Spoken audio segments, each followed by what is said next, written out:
Pak Pastor sudah ada konfirmasi? Ya, coba kita cek. Sudah, saya coba cek kita pun message. Oke.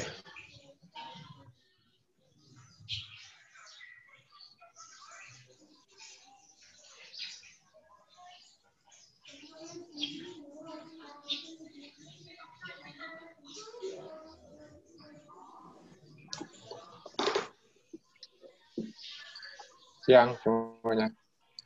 Assalamualaikum, Prof. Waalaikumsalam. Selamat siang. Ya. Pak An. Ya. Standby kok. Ya. Siap.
Oke, sambil menunggu, barangkali Pak James, kita memulai saja.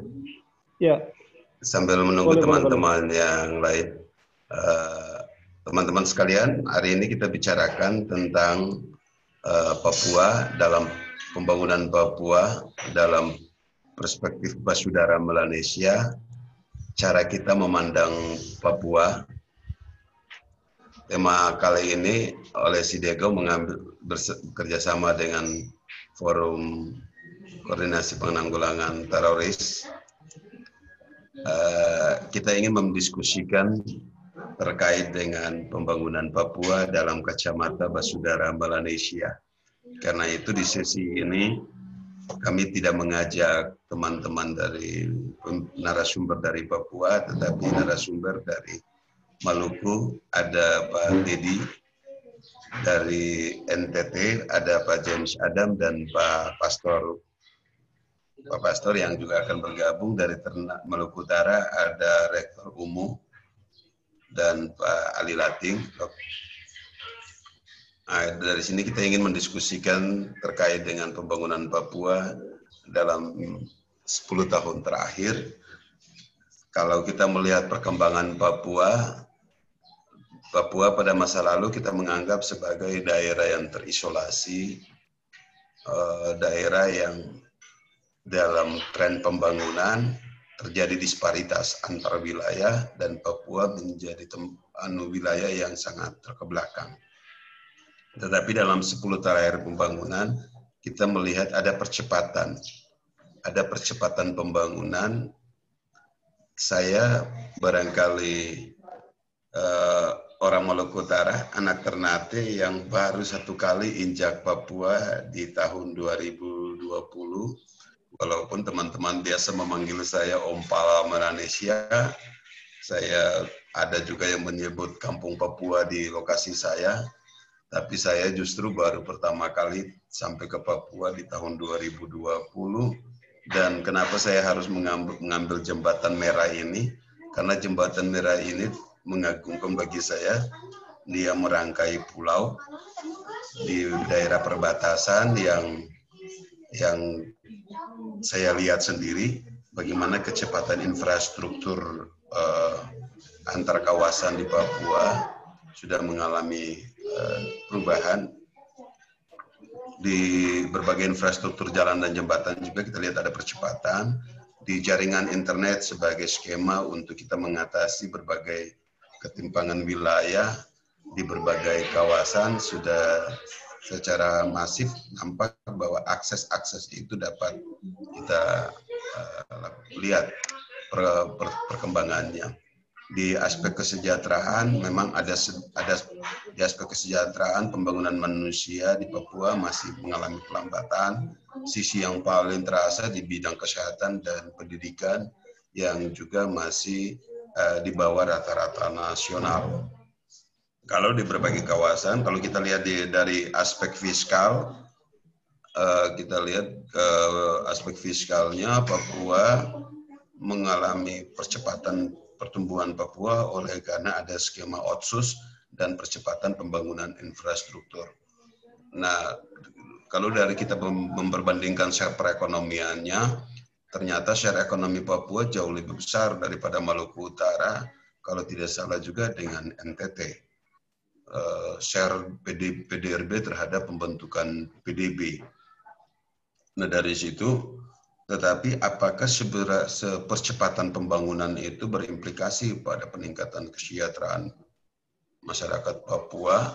Kita perlu potret semakin dalam untuk melihat bagaimana jika kita membandingkan Papua NTT, Papua Maluku Utara dalam perspektif pembangunan kawasan dalam bingkai NKRI, tetapi memiliki semangat Melanesia. Karena itu pengantar ini saya ingin mendalami ke Ganda James Adam yang juga bergabung saat ini bersama kita. Selanjutnya silakan Pak James. Baik, Pak Mokhtar dan teman-teman yang halo, ya suaranya bisa ditangkap kok?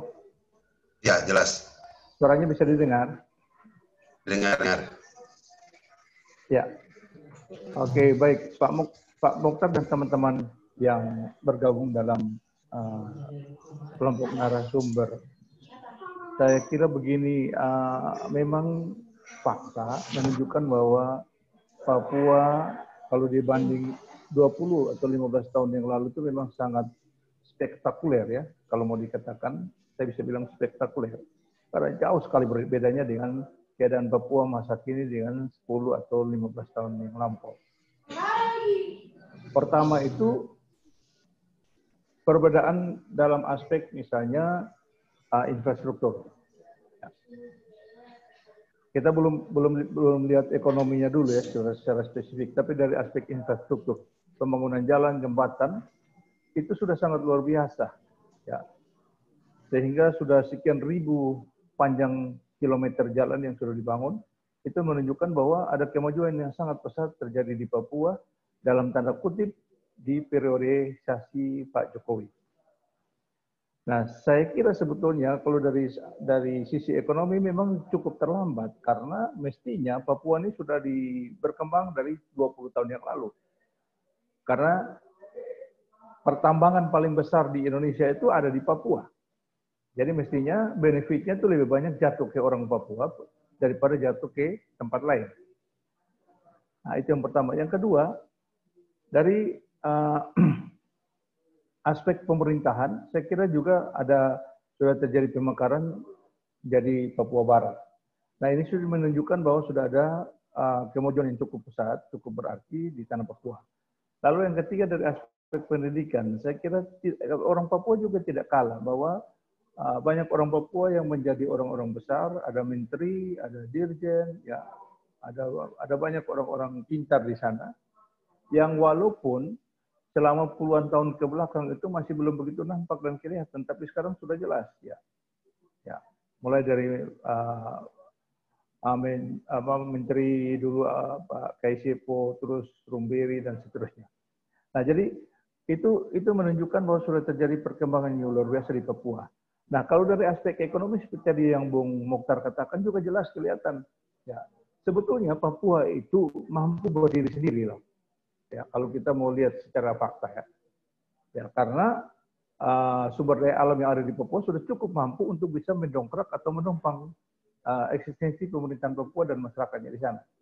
Tapi persoalannya, kenapa baru sekarang perkembangan itu nampak? Kenapa bukan dari 20 tahun yang lalu?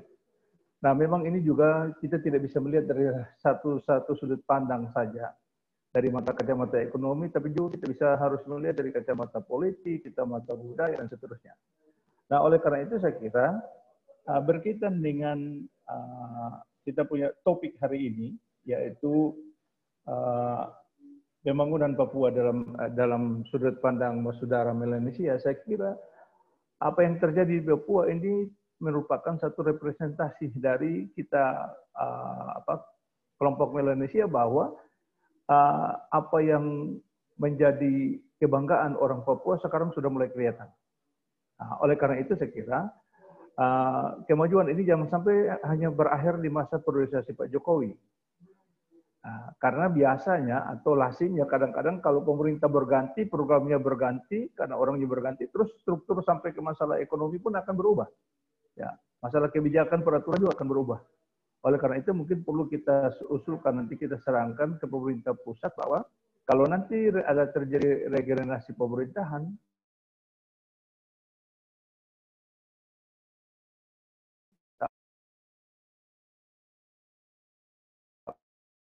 tapi apa yang sudah ada terjadi di Papua itu harus tetap diperankan dan teruskan ke negara ini. Itu halo, wah terputus ya. Jelas. Lanjut. Halo. Lanjut Pak James. Halo. Ya, jelas. Bentar. Ya, dengar. Saya dengar suaranya Pak James. Halo. Halo. Ya, dengar Pak James. Halo. Suara tidak ada. Suara saya terdengar Pak James. Pak Hidayatullah Salam, coba cek suara saya terdengar tidak? Teman-teman yang lain? Di copy Pak Uta, terdengar. Pak James, suara Pak James kedengaran?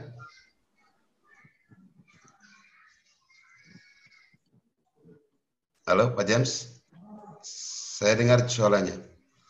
Lanjut Pak James.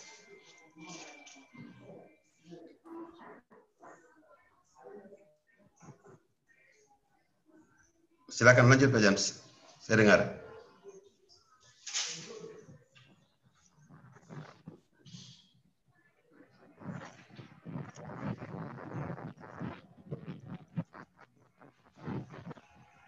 Silakan lanjut Pak James.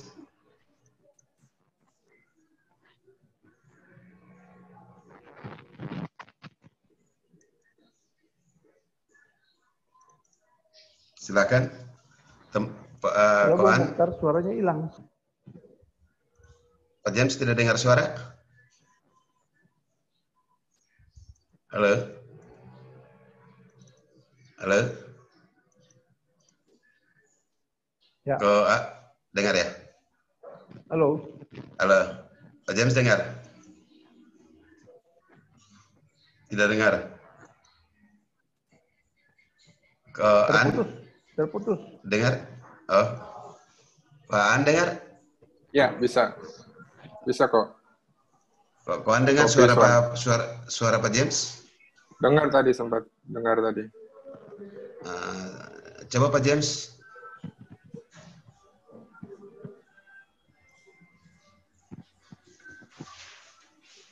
Halo Pak James? Agak keputus. Pak James ada on tapi suaranya hilang ya?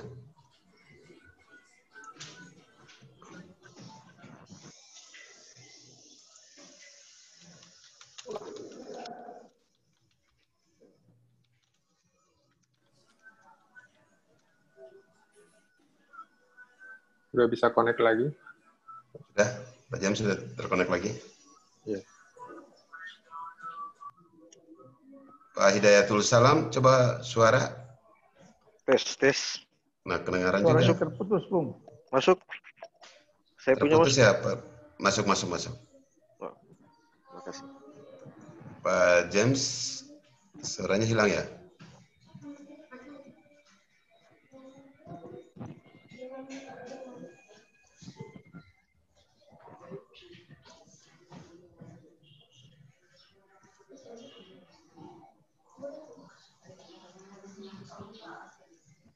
Halo Pak James.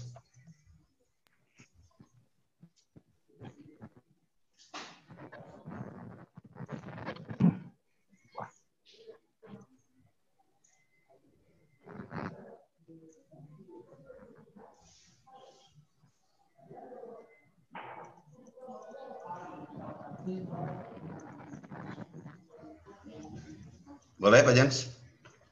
Wah, suaranya terputus tuh. Suara terputus. Bung Mukhtar, halo. Ya,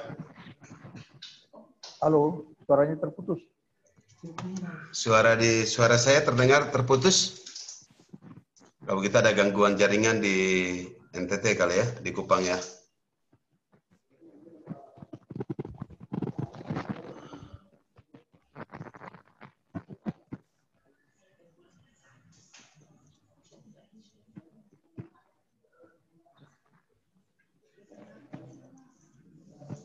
Ya, halo.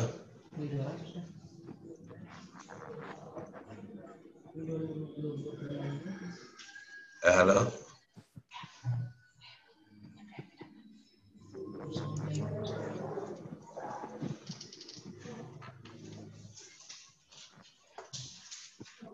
Sambil menunggu jaringannya Pak James kali ya.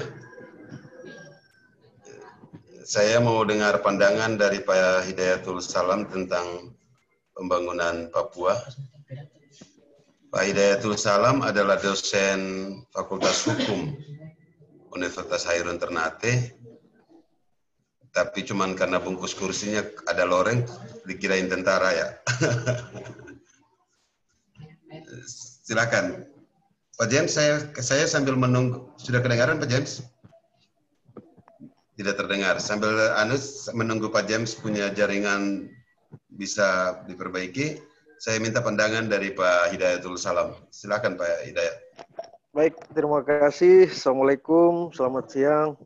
Salam sejahtera buat kita sekalian. Terima kasih atas kesempatan yang diberikan kepada saya untuk membahas atau menyampaikan pandangan terkait dengan Papua dalam bingkai Melanesia, yang mana Maluku Utara juga masuk ke dalamnya ya.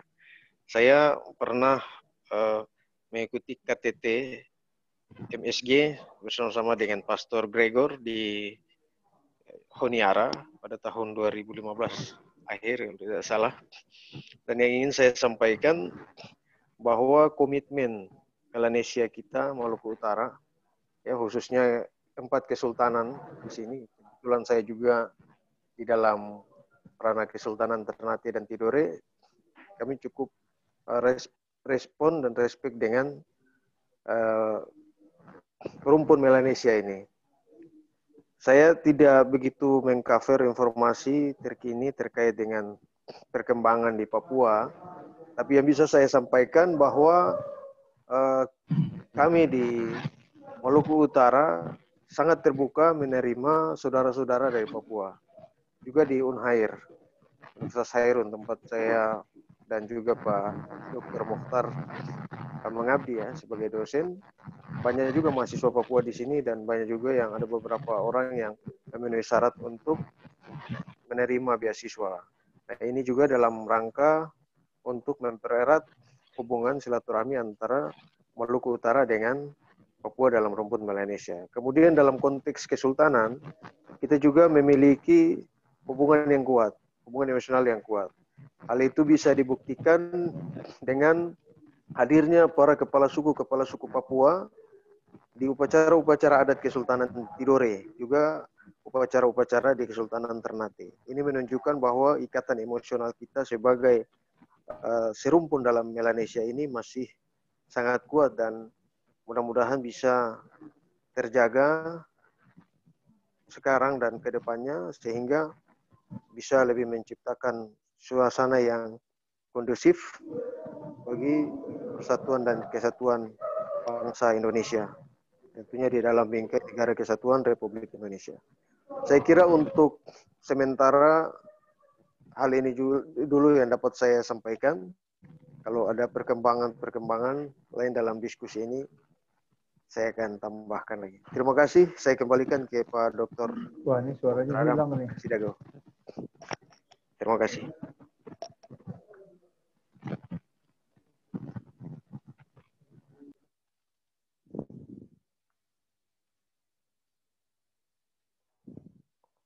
Pak moderator mungkin mic-nya di unmute dulu. Sorry. Makasih. Sorry. Dari Ambon juga ada gangguan, Pak Teddy agak kesulitan masuk, Pak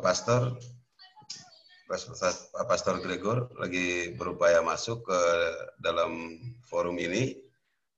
Pak James, barangkali sudah ada perkembangan? Suara Pak James, sebenarnya suara Pak James terdengar di Ternate. Dari Kupang terdengar suaranya sampai ke Ternate. Dan barangkali ada problem di sana. Coba saya menguji coba dulu, Spiritiva Kupang bisa bergabung. Saya minta pandangannya sambil menunggu sekaligus menguji coba yang di Kupang. Spiritiva Kupang.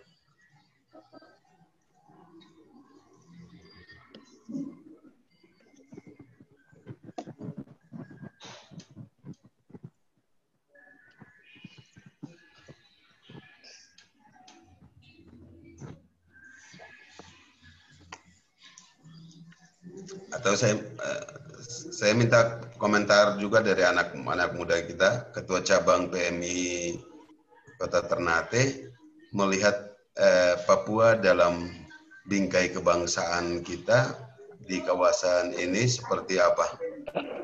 Silakan Musadat, Ketua PMI Ternate.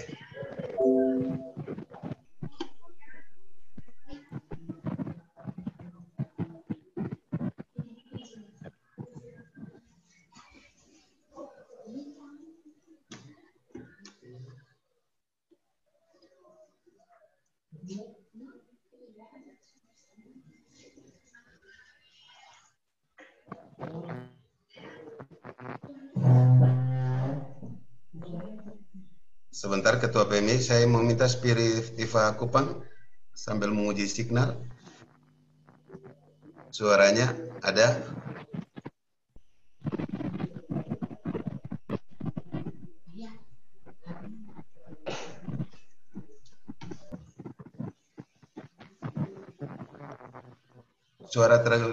Suara terdengar? Spiritiva Kupang? Halo Bung Mukhtar. Ya.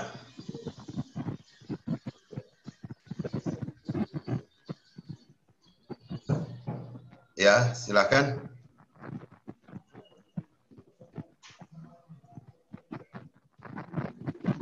Ya, baik. Terima kasih, Pak. Ya. Ya. Assalamualaikum warahmatullahi wabarakatuh. Assalamualaikum warahmatullahi wabarakatuh. Ya, yang pertama mungkin tadi sudah banyak hal yang disampaikan. Juga pengantar yang cukup luar biasa dari Pak Ota sendiri yang sudah berikan sedikit referensi dan gambaran tentang Papua di dia dalam bingkai kebangsaan saat ini. Yang pertama, saya mewakili teman-teman pengurus cabang sempat berdiskusi soal ini. Dan dari beberapa hari terakhir pasca edaran tentang kegiatan ini akan dilaksanakan, kami berdiskusi bahwa memang akhir-akhir ini Papua yang saat ini berada di negara Kesatuan Republik Indonesia yang juga bagian penting daripada menyatukan Nusantara ini bukan hanya dilihat pada soal Papua dengan potensi sumber daya alamnya yang harus diperhatikan oleh pemerintah, tetapi poin-poin yang berkaitan dengan soal pemerataan pembangunan yang itu kemudian harus didesentralisasi kepada Papua sendiri perlu dilihat dan disentuh, sehingga dalam hal ini Papua kalaupun bisa, kami dari teman-teman PMI dan juga teman-teman pemuda di Kota Ternate yang juga menurut kami sangat dekat dengan Papua, baik itu dihitung dari jarak maupun ada sempat berdiskusi dengan teman Papua yang ada di Ternate saat ini yang sedang melanjutkan studi di sini. ternyata bahwa di Papua sana kenapa ini teman-teman yang sedang melanjutkan studi dan lain sebagainya harus bergeser dan keluar dari Papua. Nah, ini poin penting sebenarnya yang harus diperhatikan oleh pemantik pada siang hari ini dan juga negara pada umumnya, bahwa Papua dilihat dari infrastruktur pembangunan kampus juga harus diperhatikan, kemudian dengan sektor-sektor yang lain juga harus diperhatikan.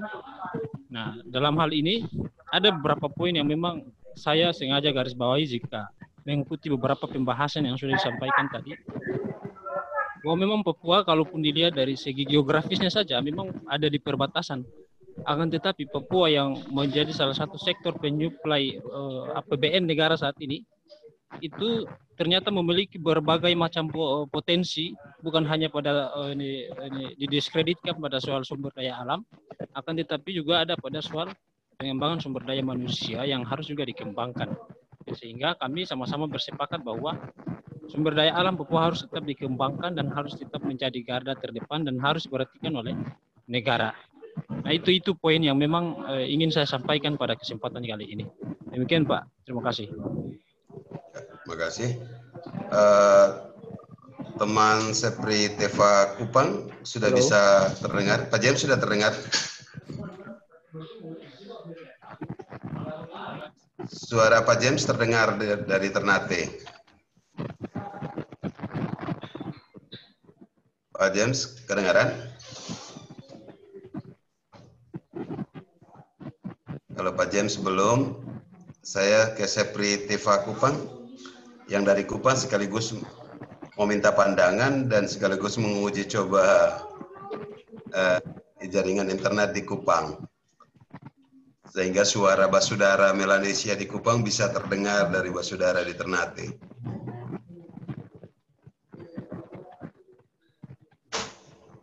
Silakan, Sepri Teva Kupang. Halo, selamat siang semuanya. Selamat siang. Ya, terdengar. Terdengar lagi, Pak? Ya, silakan. Oke, jadi mungkin untuk masalah pembangunan di Papua ya, lebih banyak kami di Kupang ini hanya bisa memantau dari media massa, pemberitaan online maupun media-media cetak lainnya, dan tentu saja sebagai sesama daerah di kawasan Indonesia Timur ini, kami sementara memang kami tidak bisa berbuat lebih. Yang kami lakukan ya, kami tidak bisa mensupport pemerintah pusat untuk bisa memberikan perhatian yang cukup signifikan untuk wilayah Papua. Saya pikir dana-dana alokasi khusus ya, atau dana alokasi khusus dari pemerintah pusat ini sudah, menurut saya sudah cukup banyak dialihkan ke Papua. Cuman perlu dilakukan pembenahan dan juga tata kelola yang lebih baik lagi, sehingga harapan masyarakat Papua untuk bisa juga ikut menikmati hasil dari sumber daya alam yang cukup. Saya nggak dengar nama suara yang lain. Ini lagi dimatikan dia punya setting suara Bapak Ibu.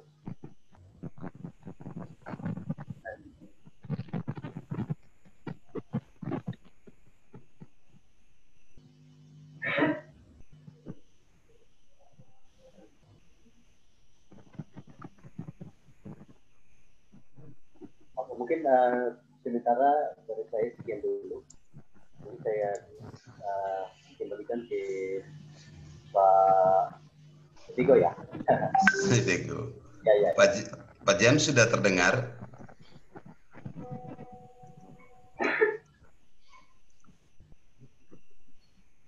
Kita sebenarnya memasuki satu sesi baru dari setelah Otsus 20 tahun Papua akan juga mengalami transformasi karena sudah berakhirnya penerapan Otsus. Nah, penerapan Otsus itu sendiri kalau kita lihat percepatan pembangunan Papua dalam 10 tahun terakhir mengalami peningkatan yang signifikan dari infrastruktur, dan kalau kita lihat juga data Gini rasio juga mulai mengalami ketimpangan yang rendah. Di sisi ekonomi, potret kita kan biasa kita lihat dari seberapa besar ketimpangan wilayah itu terlihat dari Gini rasio. Kalau Gini rasio itu menunjukkan bahwa ketimpangan antara satu wilayah, satu region dengan region yang lain, atau ketimpangan secara nasional. Seberapa besar pelebaran ketimpangan itu menunjukkan bahwa gap-nya bakalan terlalu besar. Tetapi dalam 10 tahun terakhir, Gini rasio itu makin mengecil, bahwa dampak ketimpangannya makin rendah. Nah, skenario apa yang dimungkinkan Pak James dalam memasuki fase kedua Otsus untuk kawasan timur, sehingga potret kita kembali bahwa pembangunan Papua tidak bisa lepas dari pembangunan Kupang, Ambon, dan Ternate. Kita butuh sebuah skema sirkulasi ekonomi, baik pada jalur skema distribusi, sehingga permintaan barang dan jasa pada kawasan ini bisa terintegrasi. Nah, kita belum menemukan ada skema yang tepat. Bagaimana menurut Pak James? Untuk bisa memediasi jalur perdagangan investasi yang di dalamnya akan include pula jaring sosial, jaring interaksi sosial. Nah, bagaimana hubungan dengan NTT dengan Ternate itu bisa lebih cepat, Ternate dengan Ambon, Ambon dengan Kupang, Kupang dengan Papua, itu menjadi skema penting dalam penataan kawasan region itu. Nah, region ini yang kebetulan sama-sama dalam komunitas Melanesia. Bagaimana Pak James Adam sebagai Ketua ISEI Kupang?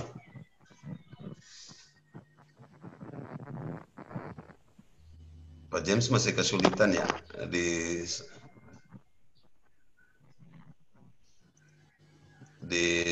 jaringannya.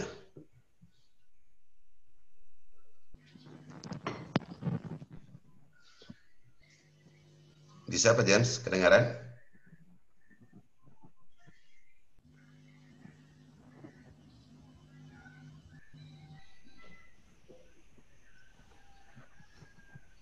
Teman-teman, diskusi ini juga saya live streaming di Facebook, sehingga teman-teman yang lain tidak bergabung di sini akan bergabung di Facebook mendengar diskusi kita, dan bisa juga mengikuti diskusi kita lewat Facebook.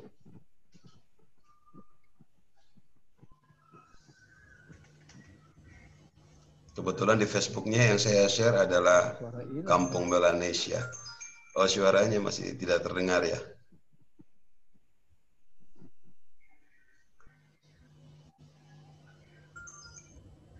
Martinus Evamode ada gabung? Saya mau minta pandangan sedikit dari Pak Hudan, antropolog dari UNHR, Universitas Hairun Ternate. Silakan Pak Hudan Irsad, yang juga manajer babarinya Sidegu.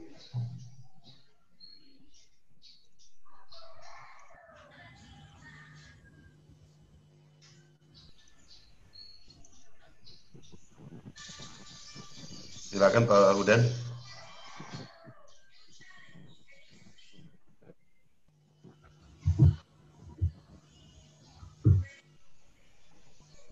Hari ini kok kita banyak problem di jaringan ya. Pak Pastor yang dari Kupang juga kesulitan masuk. Pak Teddy dari Ambon juga kesulitan masuk. Nah, sekarang Pak James malah tidak terdengar suaranya. Terdengar itu sebenarnya. Kalau di saya terdengar ada bunyi-bunyian di belakangnya Pak James.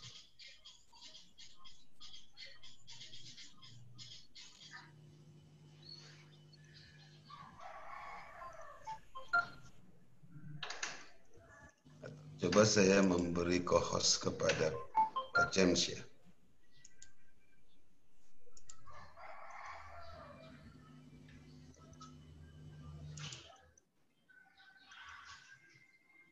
Pak Hudan, si Dego.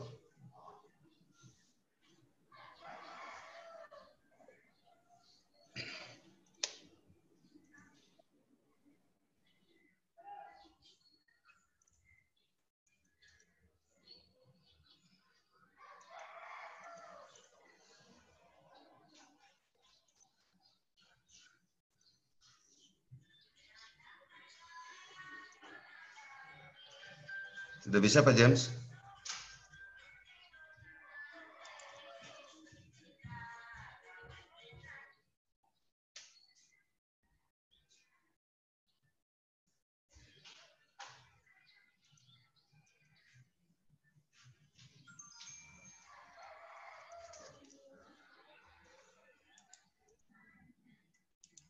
Pak James bisa buka headsetnya lalu menggunakan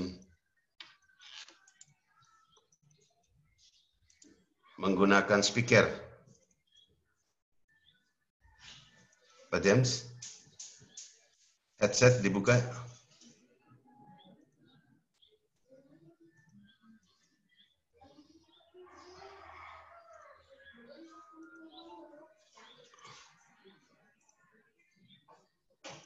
Saya mau minta tes modulasi yang lain sambil uji coba. Pak Arifin Arifin Polanunu, bisa aktifkan mic-nya.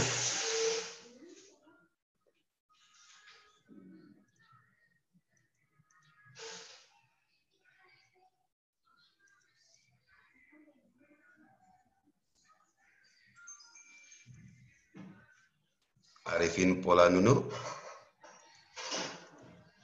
bisa aktifkan mic-nya.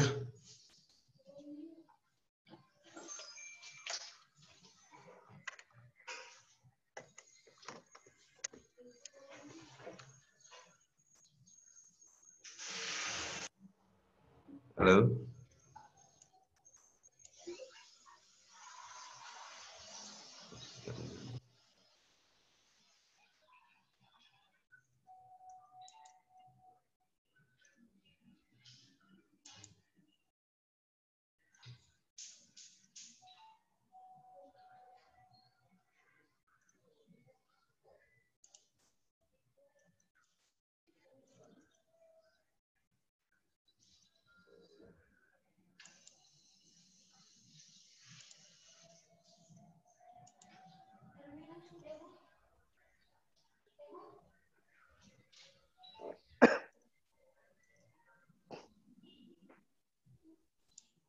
Ini gangguannya luar biasa, gangguan tidak.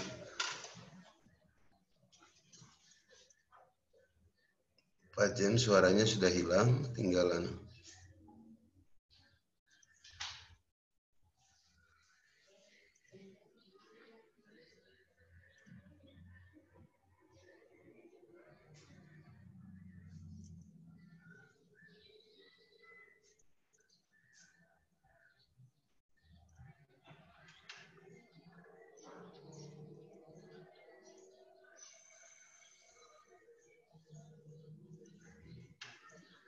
Coba modulasi dulu ya, Pak Abdul Falak. Bisa buka mic-nya sama videonya. Kita coba satu-satu.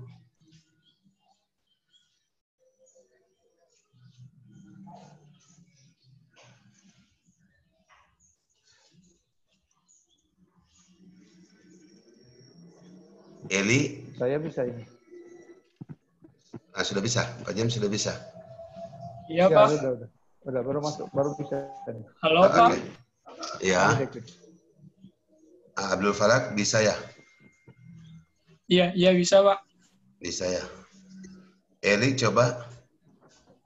Pak Arifin Polanunu bisa coba. Gamal, Mourinho bisa coba. Udan bisa coba. Bisa. Terdengar ya. Udan.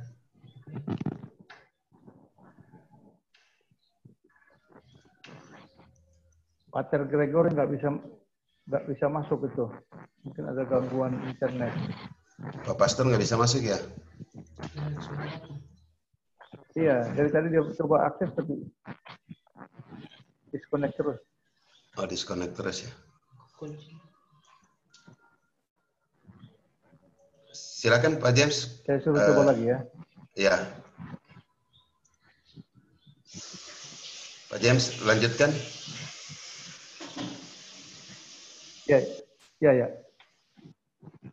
Oke, jadi tadi saya kurang nangkap itu, tidak bisa nangkap itu penjelasan sebelumnya karena keputus komunikasinya, audionya terputus. Saya mengantar dengan menyebutkan bahwa kalau dulu kita melihat Gini rasio kan melebar, saat ini kan kita melihat data Gini rasio kita makin mengecil, artinya ketimpangan antar wilayah tidak terlalu besar lagi, sehingga pergerakan ekonomi antar kawasan, antar wilayah di Papua sesungguhnya juga mengalami kemajuan yang efektif. Nah, bagaimana pola potensi ke depan untuk membangun model integrasi kawasan, menyatukan Papua, NTT, Kupang, Ternate, dan Ambon dalam model pembangunan kawasan region Melanesia, begitu, Pak James. Putus-putus tadi di Bung Mokhtar. Intinya apa sih Bung Mokhtar? Coba diulang. Intinya bahwa bagaimana membangun model integrasi antar kawasan di Maluku, di kawasan Papua, Maluku, dan Nusa Tenggara Timur dalam model pembangunan kawasan Melanesia yang mengintegrasikan. Karena kalau kita melihat kan Gini rasio kita udah makin mengecil gitu kan. Dan berarti akses-akses yang menjadi masalah masa lalu itu sudah bisa teratasi dalam jangka waktu 5-10 tahun terakhir kecepatan pembangunan di kawasan timur Indonesia. Ya, jadi kalau saya punya asumsi begini, mestinya semua kawasan timur, artinya kita yang dalam konteks kelompok Melanesia ini harus membuka diri sudah untuk kita berkoordinasi, berkomunikasi. Kalau selama ke belakang sekian 10-15 tahun ke belakang kan kita masih berjalan sendiri-sendiri nih. NTT sendiri, Maluku sendiri, Papua sendiri. Nah, mungkin sekarang kita sudah harus membuka pintu untuk masing-masing pemerintah daerah itu sudah harus berkoordinasi dan berdiskusi, rutin berdiskusi. Supaya nanti yang tadi itu kita sudah punya peluang karena Gini rasio kita semakin sempit, semakin kecil. Sehingga nanti itu kita bisa dengan berintens berkomunikasi dan diskusi, kita bisa memberdayakan sumber daya alam, sumber daya manusia yang kita punya ini, sehingga nanti pada satu ketika yang mau kita capai itu bisa paling tidak bisa kita mendekatkan diri pada konteks, pada level yang sudah kita rencanakan. Kalau tidak demikian, maka nanti kita akan tetap sama seperti 10-15 tahun yang lalu. Orang Papua hanya berpikir untuk Papua, orang NTT berpikir untuk NTT, orang Ambon berpikir orang Ambon, dan seterusnya. Sehingga mungkin ini satu ide yang baik, bahwa dengan adanya persekutuan kelompok Melanesia ini membuka kesempatan, membuka kita semua saling membuka diri. Kira-kira begitu, Bung Mokhtar. Baik.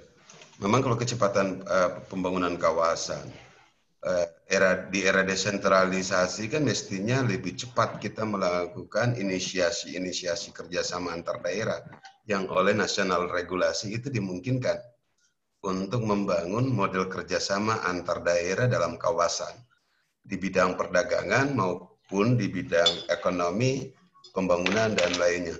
Nah, saat ini di level itu kita belum menemukan, Pak James, belum menemukan ada inisiasi antar pemerintah daerah, sehingga produksi yang ada di Kupang untuk bisa dipasarkan di Ternate atau sebaliknya dari Ternate pasarkan ke Ambon, kita belum ada sebuah perdagangan ekonomi yang saling mensejahterakan antar kawasan-kawasan ini.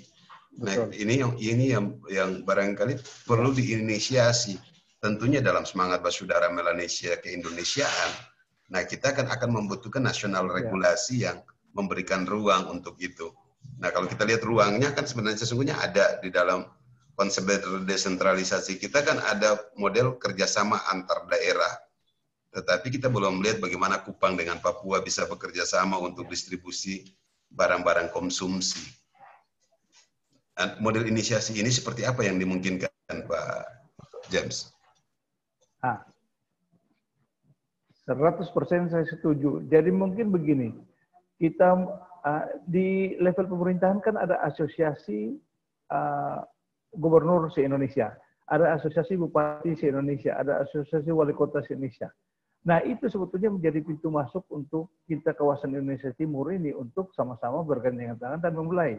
Kita harus start. Lalu kita menggunakan apa yang program pemerintah secara nasional, misalnya tol laut. Jadi kalau sudah ada asosiasi ini dan antar gubernur, antar bupati, antar kepala daerah sudah ada diskusi yang intens dan sudah membuat MOU, misalnya NTT buat MOU dengan gubernur NTT buat MOU dengan gubernur Maluku, lalu dengan gubernur Papua.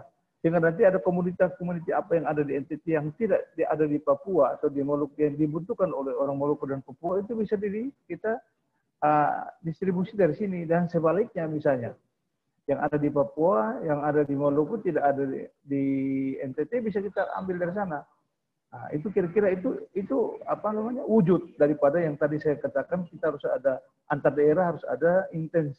Nah, kalau kita hanya konsep, terus kita hanya komunikasi biasa, tidak ada action plan yang kita buat, memang juga tidak bisa, Pak Mokhtar. Jadi mesti kita tangkap peluang ini lewat asosiasi para gubernur dan bupati, kepala daerah, wali kota, lalu kita coba menjejaki lewat tol laut itu. Karena tol laut ini kan dari Sabang sampai Merauke. Itu saya kira salah satu cara yang bisa kita pakai. Demikian kira-kira ya, Bung Mokhtar. Baik. Kalau Pak James lihat perkembangan pembangunan di NTT dan Papua saat ini dalam 5 tahun terakhir, kecepatan pembangunannya seperti apa? Kita head to head dulu ya, antara NTT dan Papua untuk kecepatan. Kalau saya lihat, kalau dari segi infrastruktur Papua lebih cepat dari kita NTT. Ya, kalau dihitung speed-nya, Papua mungkin itu sudah 70 speed, kita masih di angka 45. Ya. Kenapa itu terjadi? Karena memang betul APBN kita kan lebih banyak sekarang porsinya ke Indonesia Timur, ke Papua khususnya. Lalu artinya ke Indonesia daerah-daerah Indonesia Timur ada, tapi Papua lebih mendapat porsi paling besar. Dan dari segi pemerintahan juga begitu. Ya, saya kira ada pemekaran daerah kemarin di Papua, tambah satu Papua Barat, itu juga memberikan peluang untuk daerah itu bangun lebih cepat daripada daerah yang lain. Karena masing-masing kan berdasarkan undang-undang otonomi daerah kan. Jadi masing-masing daerah pasti ingin untuk daerahnya maju kemarin. Nah, dari aspek-aspek yang lain, memang saya kira secara kasat mata atau secara umum kita bisa bilang memang kecepatan pembangunan di Papua melebihi yang ada di NTT. NTT sekarang ini secara kasat mata sudah jauh lebih berubah daripada 5-10 tahun yang lalu. Kenapa? Karena gubernur kita ini juga punya satu program yang sangat spektakuler. Jadi dia tipikal gubernur yang bukan hanya bicara, tapi actionnya lebih duluan baru dia bicara. Nah, itu kira-kira yang menjadi catatan saya sampai dengan 2 tahun ini periode gubernur yang sekarang. Demikian kira-kira begitu Pak Bung Mokhtar ya. Baik, kalau dari sisi fiskal Pak James, sebagai seorang ekonom yang juga ketua ICI, kalau kita lihat posisi fiskal, Papua itu menyumbangkan ke negara sebesar 2,2 triliun per 2018. Dari pendapatan negara ya. Sumber-sumber pendapatan negara yang diambil dari Provinsi Papua per tahun 2018, kalau kita lihat APBN-nya 2,22 triliun. Tetapi uang yang mengalir kembali ke Papua itu mencapai 58 triliun. Kita biasa menyebutkan Papua bisa kaya dengan sumber daya alamnya. Nah, kalau sumber daya alamnya kita lihat Freeport dari 2,2 memang Freeport penyumbang terbesar. Tetapi cuma 1,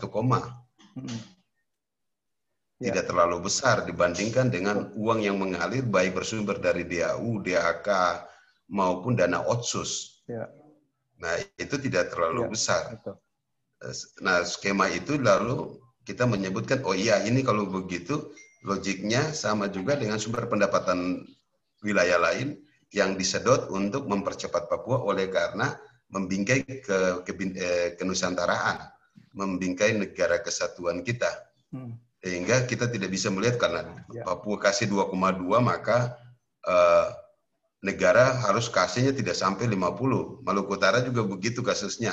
Maluku Utara cuma 1,8, tapi uang yang kembali menjadi APBN yang membangun Maluku Utara per tahun 2018 head to head sama itu 15 triliun.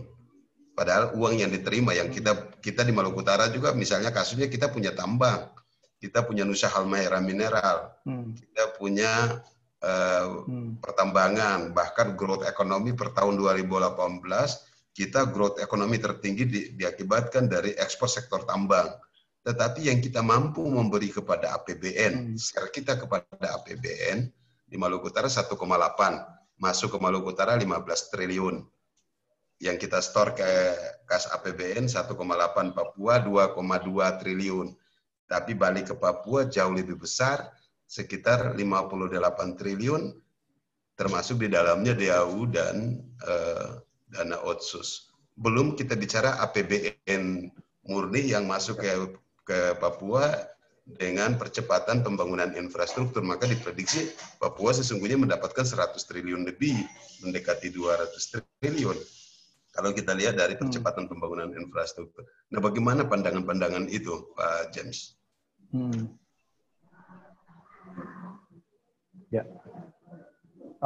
Ya, jadi kalau saya bikin komparatif antara NTT dengan Maluku lah katakan atau dengan Papua memang terlalu jauh karena kita menyumbang untuk negara pemerintah nasional itu juga sedikit, tidak sampai 2 triliun, tapi kita dapat kembali itu untuk tahun 2020 24,5 triliun. Ya. Halo? Ya, halo? dengar. Jelas, Pak. Ya. Jadi memang hanya sekitar tidak sampai 50% dari apa yang diperoleh oleh Papua. Cuman memang kalau saya lihat, memang pertama itu mesti secara nasional, pertama harus ada semacam pembedahan kembali undang-undang yang berlaku di negara ini, termasuk misalnya bagi hasil, ya, undang-undang minerba, undang-undang pertambangan itu tadi, karena dengan begitu mungkin kontribusi kita daerah kepada pemerintah pusat bisa akan lebih sedikit besar. Lalu baliknya dari pusat ke kita juga tidak terlalu kecil, tidak terlalu besar, tapi memberikan benefit yang cukup bagi daerah. Karena kalau saya lihat misalnya kita di NTT hanya punya pertambangan mangan, ya ada emas tapi masih ada belum dikelola lah, ya. Lalu kita ya punya satu, ada yang lain ya, misalnya ada uranium tapi juga belum dikelola, ada marmer, ya, mangan dan marmer. Tapi itu juga belum memberikan dampak yang begitu signifikan terhadap kontribusi kita daerah kepada pemerintah nasional. Jadi saya kira memang ada banyak faktor yang harus kita diskusikan bersama, khususnya kita yang berada di kelompok pemerintah di Indonesia Timur ini. Jadi paling tidak ada sharing sharing knowledge, sharing praktis untuk kita mulai dari Papua sampai di NTT. Kalau tidak nanti ya ada ketimpangan yang besar di antara daerah-daerah yang ada di Indonesia Timur antara satu dengan yang lain. Tapi intinya saya kira, sebelum saya minta maaf, saya tidak bisa sampai selesai, Bung Mokhtar ya. Intinya saya kira bahwa dengan adanya konsep kelompok Melanesia ini, saya kira mungkin sebaiknya seluruh kepala daerah ini sudah harus membuka diri satu sama lain. Jadi jangan berpikir ego provinsinya, ego daerahnya, tapi kita berpikir kita ini adalah satu untuk membangun wilayah Indonesia Timur dalam konteks NKRI. Saya kira itu kira-kira yang saya mau sampaikan pada pertemuan yang sangat bagus ini, Pak Mokhtar. Baik, Pak James. Sebelum Pak James keluar, barangkali ada yang mau bertanya. Pak James kebetulan sudah minta izin sejak awal. Beliau ada kegiatan di jam 3, sehingga beliau akan meninggalkan forum ini. Bagi teman-teman yang mau bertanya, sebelum saya makin mendalami di soal aspek kesejahteraan. Silahkan yang mau kasih reaction atau lewat chatting. Sambil menunggu Pak James, kalau kita lihat kemungkinan akan ada exit strategik oleh karena skema dana otsus. Dana otsus sudah akan mulai berakhir. Yang dimungkinkan bagaimana model pembiayaan yang bisa menyentuh kepada masyarakat. Banyak tesis menyatakan bahwa model otsus yang saat ini itu tidak mengakibatkan rakyat Papua mengalami kesejahteraan. Dia terjadi penyedotan pada level elit politik di lokal. Sehingga tidak ada transfer pendanaan yang cukup untuk mempercepat ketertinggalan di aspek pendidikan dan kesehatan bagi basudara di Papua. Model yang seperti apa yang dimungkinkan agar bisa menyentuh kepada rakyat Papua dalam rangka percepatan pembangunan kesejahteraan? Silakan Pak James. Ya, baik. Ini yang mungkin pendapat saya yang terakhir Pak Bang Mukhtar. Jadi sebetulnya trickle down effect itu mestinya menjadi payung. Ya. Sehingga dana sebesar 54 triliun itu kalau datang jatuh ke Papua itu mesti penyebarannya sampai ke level yang paling bawah dan semua orang bisa merasakan. Tapi apa yang terjadi bahwa yang terjadi di Papua itu pada level-level tertentu saja sehingga yang tadi namanya konsep otsus itu menjadi hanya konsep di atas kertas, tapi implementasinya tidak 100%. Dan kalau mau dilihat lagi memang tidak begitu tepat sasaran. Nah, sekarang orang misalnya di Papua bisa berkendaraan sekian ribu kilometer. Tetapi itu secara fisik yes betul, tapi secara ekonomis rakyat-rakyat Papua yang kita lihat by TV, berita-berita di mana-mana ya masih hidup seperti yang dulu-dulu. Nah, jadi oleh karena itu saya kira kita harus membangun satu metode baru dalam konteks otsus tadi sehingga dana-dana yang begitu besar yang ada di Papua itu bisa langsung menyentuh seluruh masyarakat di bawah. Saya kira yang paling tepat adalah kita balik sistemnya, jangan top down, tapi kita bottom up. Jadi apa yang dibutuhkan oleh rakyat Papua itu yang menjadi acuan untuk pemerintah daerah itu mengajukan atau menyampaikan ke pemerintah pusat. Jadi jangan kacamata Jakarta yang dipakai untuk menyenter di Papua, tapi kacamata orang Papua yang dipakai untuk memberikan cahaya kepada orang Jakarta. Itu saya kira paling betul begitu Pak Bung Mokhtar. Terima kasih. Baik, terima kasih Pak James. Ya, saya mengakses data juga karena kalau kita lihat dana per 2019 itu 62 triliun atau naik sebesar 5,1% dibandingkan dengan tahun sebelumnya. Tetapi di banyak anak-anak Papua juga ketika mendiskusikan itu dengan saya, mereka menyebutkan dana otsus itu hanya dinikmati elit kan. Nah pola kesejahteraan itu sebenarnya sesungguhnya ada pola-pola kampung dan distrik. Nah tapi kalau kampung dan distrik terlalu banyak juga model-model center class. Jadi terkesan membagi-bagi BLT, bagi-bagi uang. Tetapi timpangnya juga ternyata juga makin tinggi. Nah, dari akses pendidikan, sekarang kita memasuki satu era baru yang kita sebut dengan era digital. Kita memiliki model pembangunan yang sudah dibangun pemerintahan ini, yaitu tol langitan ya. Tol langit, bukan tol langitan, tol langit. Tol langit itu akses jaringan optik kita sudah sampai ke Papua. Hampir seluruh Papua itu sebagian besar sudah akses internet. Artinya bahwa model-model pembelajaran, model-model transfer knowledge itu bisa bertumbuh lewat mekanisme jaringan internet. Nah, skema itu bisa membuat model bangunan publik partisipatif. Kalau Pak James kita membaca banyak studi tentang participatory budgeting yang dibangun oleh pemerintahan Brazil ketika krisis 97, di riset bagus oleh Wimpler. Dia menyebutkan bahwa pendekatan kita tidak bisa lagi planning participatory. Nah, konsep kita kan membangun Indonesia dalam model planning participatory sehingga kita habis waktu di soal RPJM, RKPD.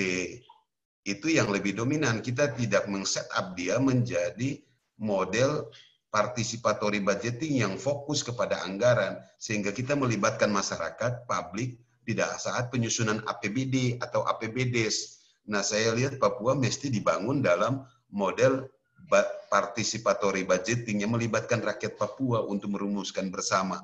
Yang apa oleh Pak James menyebutkan mendengar suara di bawah untuk memberikan signal di atas. Bukan hanya suara orang Papua terhadap Jakarta, suara orang Papua terhadap Jayapura, suara orang Papua terhadap pemerintahan kabupaten. Saya lihat itu jauh lebih penting untuk menjembatani ketimpangan kesenjangan yang ada. Menurut Pak James, gimana?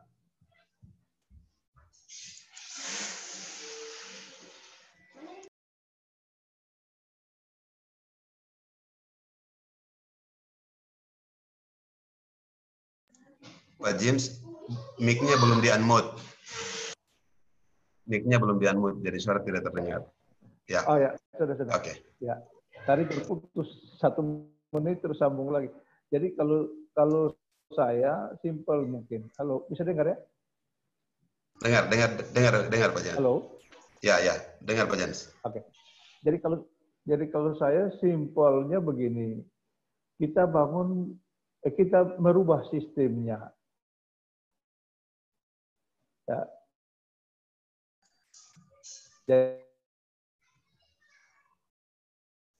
Jadi kalau di NTT kenal dengan Halo, jelas Pak James. Ya, jadi kalau di NTT itu ada moto yang membangun dari apa yang ada pada rakyat. Nah, kalau untuk konteks Papua, saya kira kita bikin satu pola baru, pendekatannya itu development based community.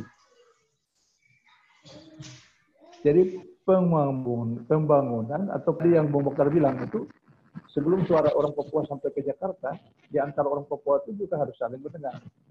Nah, sehingga nanti pembangunan yang terjadi di Biak, di Wamena, di Sorong, di Kaimana itu semua berjalan dalam satu konteks pandangan yang sama begitu. Nah, pertanyaan saya, apakah bisa ini diciptakan? Karena perbedaan suku, dalam tanda kutip juga, dan juga membawa perbedaan budaya dan kebiasaan. Jadi jangan sampai nanti orang Sorong berpikir, oh masa orang Biak mau jadi komandan saya jadi motivator tuh saya nomor 2, atau orang Sorong bilang saya nomor 3, orang kayak mana atau orang Jayapura yang nomor 1. Jadi mestinya itu harus ada ya katakanlah semacam forum yang dibuka untuk ada percakapan horizontal di antara semua pemerintah daerah yang ada di Papua, supaya ada persamaan persepsi dulu, Bung Mokhtar, supaya nanti ketika katakanlah Biak yang menjadi orang Biak, pemerintah Biak atau masyarakat di Biak yang menjadi motivator, orang Sorong tidak merasa tertinggal atau terbelakang begitu. Itu kira-kira pendapat saya begitu. Baik Pak James. Pak James punya waktu, saya sudah sita banyak. Saya mohon maaf, saya harus tinggal dulu ya, Bung Mokhtar. Baik. Makasih Pak James. Nanti saya akan ajak lagi diskusi untuk merangkai Basudara Melanesia dalam model bangunan Melanesia di beberapa sesi ke depan. Oke. Makasih Pak James. Salam hormat untuk semua. Salam hormat. Teman-teman, Pak James mungkin akan meninggalkan kita dalam forum diskusi ini. Pak Pastor kelihatan kesulitan masuk, kelihatan perlu saya arrange lagi untuk kegiatan diskusi-diskusi di tema-tema ini di sesi berikutnya. Ada Elianus mau komentar? Silakan. Ada Elianus nih. Buka mic itu dan video, ada palia muka, jangan tutup video. Silakan.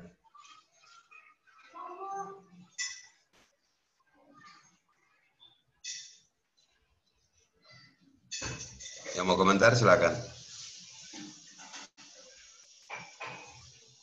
Hari ini memang kelihatan kita gangguan sekali, Pak Pastor sampai saat ini tidak bisa masuk.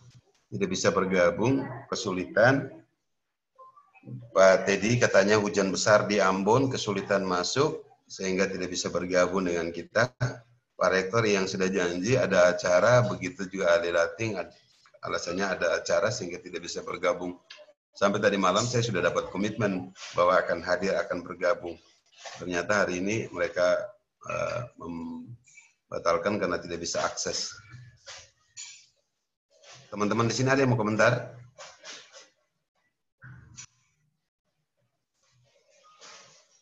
Kalau tidak ada teman-teman, kita akhiri dulu diskusi hari ini. Kita akan cari sesi-sesi berikutnya untuk menyesuaikan para pembicara. Kita memastikan dulu pembicara yang akan bergabung untuk kita aktifkan kembali diskusi terkait isu-isu Papua dan isu-isu Melanesia. Saya kira begitu teman-teman semuanya. Terima kasih. Maaf atas segala kurangnya.